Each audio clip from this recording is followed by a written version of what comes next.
So, hallo und herzlich willkommen zu einem neuen Tutorial. Heute zeige ich euch, wie ihr könnt an Java mehr RAM zuweisen könnt. Das heisst, dass Minecraft stabiler läuft, dass es flüssiger läuft und auch weniger Probleme verursacht.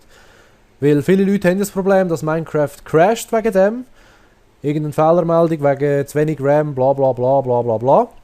Und heute habe ich die perfekte Lösung für euch. Und zwar ist es ganz einfach. Als erstes machen wir auf dem Desktop ein neues Textdokument. Öffnet das. Dann schreiben wir hier rein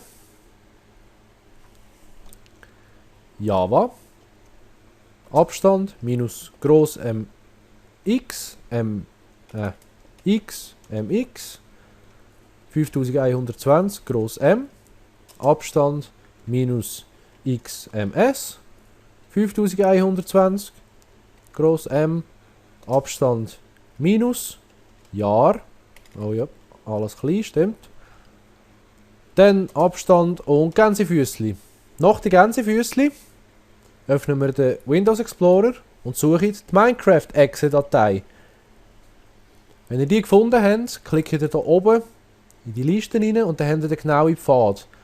Den Pfad kopieren und den hier nach den Gänsefüßli, also ohne Abstand, einfach einfügen. So. Dann was wichtig ist, nach dem letzten hier, nach dem Minecraft, machen wir ein Slash und schreiben rein Minecraft.exe. Weil wir wollen ja nicht nur, dass es den Ordner findet, sondern dass es die Exe-Datei findet. So, wenn wir das haben, machen wir das zu, es speichern. Den brauchen wir nicht mehr. Jetzt haben wir auch die Textdatei. Die tun wir jetzt mal umbenennen. Und zwar in RAM-Zuweisung. Die könnt ihr nennen, wie ihr wollt. Das kommt eigentlich nicht drauf an. Was wichtig ist, sind die 3 Buchstaben hier hinten. Hier ist jetzt noch TXT wegen Textdatei. Die tun wir jetzt aber ändern in BAT-Datei. BAT-Dateien sind dazu da, zum Fenster steuern, Programm steuern, was auch immer. Wenn wir das so gemacht haben, drücken wir Enter. Jetzt fragt er auch, wenn Sie die Dateierweiterung ändern, wird die Datei möglicherweise unbrauchbar. Nein, sie wird nicht unbrauchbar, sie wird brauchbarer, als sie jetzt momentan ist. Und darum machen wir Ja. Wie wir sehen, hat sie sich jetzt verändert. Er hat jetzt hier so kleine Zahnrädchen bekommen. Das heisst, er hat schon mal gecheckt, dass es eine BAT-Datei ist. Jetzt, wenn wir auf die Datei doppelklicken, geht das DOS-Fenster auf und das Minecraft startet. Wenn wir alles richtig gemacht haben, klicken wir hier auf Login. Kurz warten, das DOS-Fenster im Hintergrund, das ist völlig normal. So, dann haben wir noch Einzelspieler, haben wir irgendeine Welt. Dann schauen wir mal, ob das funktioniert hat mit F3. Und wie wir oben rechts sehen, wir haben jetzt 4906 MB zur Verfügung. Das ist doch schon mal schön, weil original ist glaube ich 900 irgendetwas Megabyte.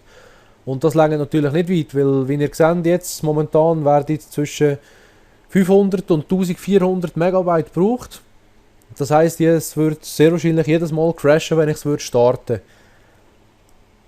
Ja, was noch wichtig ist zu sagen, wenn das alles zu ist, die Datei hier könnt ihr jetzt herschieben, wo ihr wollt, das kommt nicht drauf an. Ihr könnt die kopieren, ausschneiden, egal woher tun. Ihr müsst aber das Minecraft immer über die Datei starten. Also ich tue sie meistens hier in den gleichen Ordner, dass es nicht so Ghetto gibt.